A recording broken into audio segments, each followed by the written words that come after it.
Malakatiin beeku na biraa deemaa hin. Adaraa keessanii viidiyoo koo kana nama 15 share godhaa.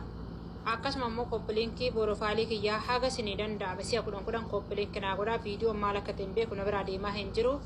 Akkasuma immoo gizee baay'ee obboloota keenya lubbuu isaanii biyya namaa keessatti darban. Gaafa madaamin maal taate duute mucayyoon tun gaafa jennee gaafanne fooqii lammaffaarraa of darbitee akkasuma shintibeetii seessa seentee shintibeetii keessatti anuma duute argine.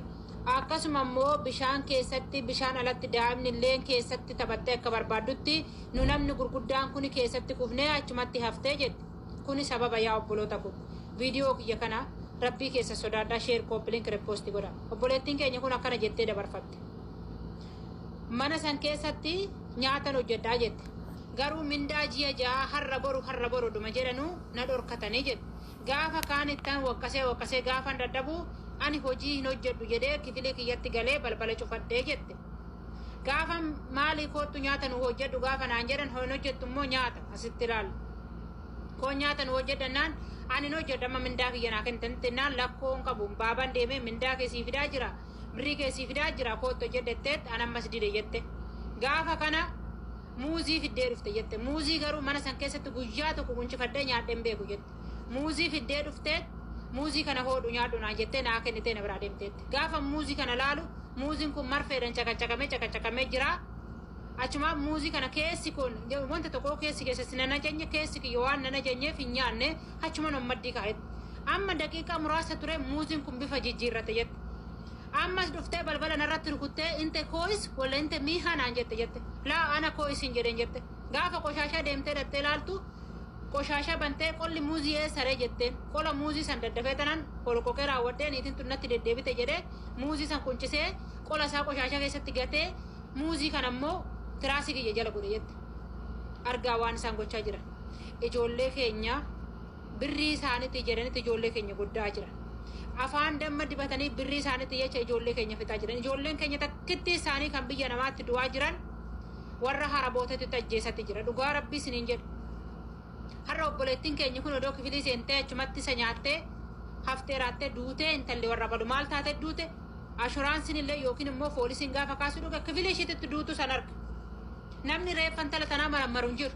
Namni reeffa intala tanaa maal taate jedhu hin jiru. Adaraa keessanii yaa obboloota koo yoo isinii danda'ame waan keessa sinan jejen sin hojjetina. Akkasuma immoo yoo isinii danda'ame maallaqa keessattuu warri dhiirotaatis taanan warri shamaraatis taanan maallaqa keessanuu isinii danda'ame ji'a 2 ji'a 3 bira hin dabarsina. Koo saatuma sanitti hojii dhaaba. Gaafa maallaqni ji'a 5 ji'a 6 lubbuu ishee Adaraa keessan obboloota koo warri akka koo mana madaamii keessa hojjettan adaraa keessan birrii keessan irra hin tursiisina. Yeroo baay'ee wantoota akkanaa hunda mucayyoo tana sababa birriitiif jedhanii muuzii wajjin marzii nyaachisanii jechuudha. Garuu waaqayyoof haa ta'u mucayyoon kun jalaa baatee jirti hin nyaanne marzii san xaraxartee jechuudha. Inna hundi keessaniyyuu of eeggannoo godha. Yoo fakkeenyaaf keessattuu mana madaamin keessa isin qabdi ijoollee isin qabdi taanaan waan dhugdu tokko lafa gootee deemtee isaa siyaamanii itti deebitee hin dhugni. Waan nyaatullee akkasuma yoo isaan irraa siyaaman irraa deemtee kaatee deebitee itti nyaatin. Dhugaa rabbii isin jedha yeroo baay'ee ijoollee keenya waan akkanaatiin lubbuu isaanii galaafachaa jiru. Ashama akkam jirtu hordoftoota koo nagaa keessanii ani nagaa kooti galata waaqayyoo siillee baga nagaa taata baga jiraata sin jecha. Egaa hordoftoota koo warroon channel kee afaaraa taata subscribe gochuun maamila keenya taa'e. Akkuma viidiyoo jalqaba obboleettiin keenya mucayyoo kanarratti hojjette irratti mucayyoo kanarratti wanti hojjetame dhugaa waan lubbuu ishee baraaru waan lubbuu ishee dabarsu jechuudha. Waaqayyo haa ta'u galanni waaqayyoof haa ta'u lubbuun ishee garuu oolteerti. Haa ta'uti garuu of eeggannaa godha. Keessattuu manni isin hin taane taanaan madaamin teechan ciqicidii qabdi taanaan madaamin teechan hiriirii qabdi taanaan lubbuu teessaniif of eeggadha. Akkasuma damoosa keessan immoo yeroo damoosa keessa fudhattanii ji'a fudhadha. Madaamin keessan baddu taanaan ji'a dabarsin abadan odoo waan feeyyuu ta'eyyuu ji'a dabarsin ji'a 2 ji'a 3 iyyuu mati ji'a 2 ji'a tokkicha kee dabarsin soddomni kee gee taanaan dhaabii hojii jechuudha. Maaliif atiif isheen isin lamaan jidduu waan nageenyi hin jirreef sababa sanis qabattee birrii keessa dhugachuu dandeessi dafqa keessa dhugachuu dandeessi waan ta'eef kanaaf ji'a fudhachuu yaada ji'aan birrii keessan of bira kaawwadhaa fudhadhaati dhugaa isin jedha jechuudha. Maaliif mana gaarii osoo ta'eeti mana gaarii osoo ta'eeti rakkoo tokko hin qabu jechuudha.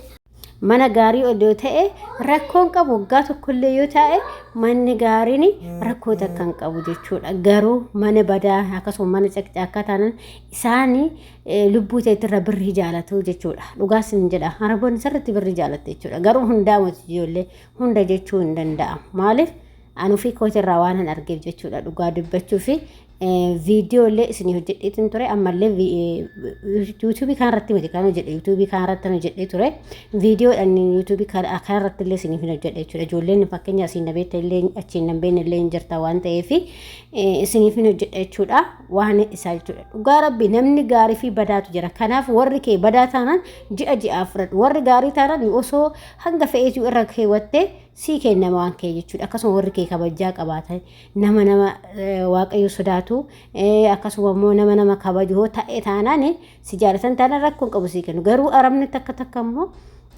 aramni xixiqqii qabdu taanaan lubbuu keessi dabarsuu barbaadde birrii isa fudhachuudhaaf jechuudha. Ishi waan garaagaraatiin bishaanti baddee elektirikii qabdee shinti beetti duutee waan akkasii jedhanii jechuudha. Kanaaf of eeggannoo godhaayi. Waan nyaattan kanallee ittiin deebiinaa manni keessattuu badaa ta'an jechuudha. Fakkeenyaaf osoo mana ofii kootti jiru ta'e mana kiyyaa rakkoon qabu waan nama gaariidha. Waan nama akkasii waan akkasii kan namaa yaadanis matti jechuudha.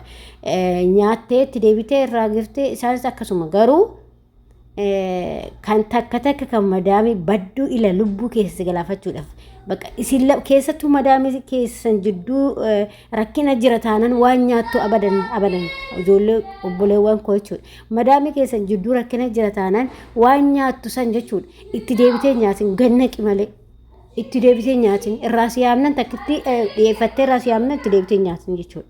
Bishaanis akkasuma irraa dhugdee irraa siyaamnee dhugaa hartu itti deebitee dhugannaan shaayii waanuma fe'eeyyuu haa ta'u bakka nyaattee ittiin deebi'in bakka. Madaami keetiin lamaan isin lamaan jidduu nageenyi hin jiru taanan yoo nageenyi jiraate rakkoon qabu isaanuu akka maatii keessi yooratu garuu nageenyi hin jiru taanan immoo deebitanii hin dhuginaa isin jechuu barbaada. Obboleewwan koo adaraa keessa waaqayyo isin wajjin haa ta'u of eeggadhaa. Birrii keessa ji'a fudhadhaa. Madaami keessan jidduu rakkina jira taanan nageenyi jiru taanaan ji'a fudhadhu birrii kee yabalaan ol kaawwatiin isin jedhaan akka obboleettii tokkoottan isin gorsaa jira obboleewwan koo jechuudha. Maaliif anis biyya ormaa jiraatis biyya ormaa jirta wanta nurra ga'u waan baay'ee jechuudha. Hanga lubbuun keenya bahutti kan nurraa deemaa jiran madaami baay'ee jira jechuudha. Kanaaf adaraa keessan of eeggadhaa. Adaraa viidiyoo kana sheerii godhaati ijoollee biraan ga'a. Adaraa keessan of eeggadhaa. Waan gara fuutanii nyaatinaa manni keessan gaarii ta'uu baannaan madaamiin teessan gaarii ta'uu baannaan isa kanaadha kan isinidha. Waaqayyoon isin haa eegu. Akkasuma warra chaanaala kee afaaraa taatan subscribe gochuun maamila keenya taa'ee akkasuma yaada fi qeeqa yoo qabaatan immoo koomentii itti gaafachuu hin dagatinaa. Adaraa keessan of eeggadhaa. Kuni dhaamsa kooti.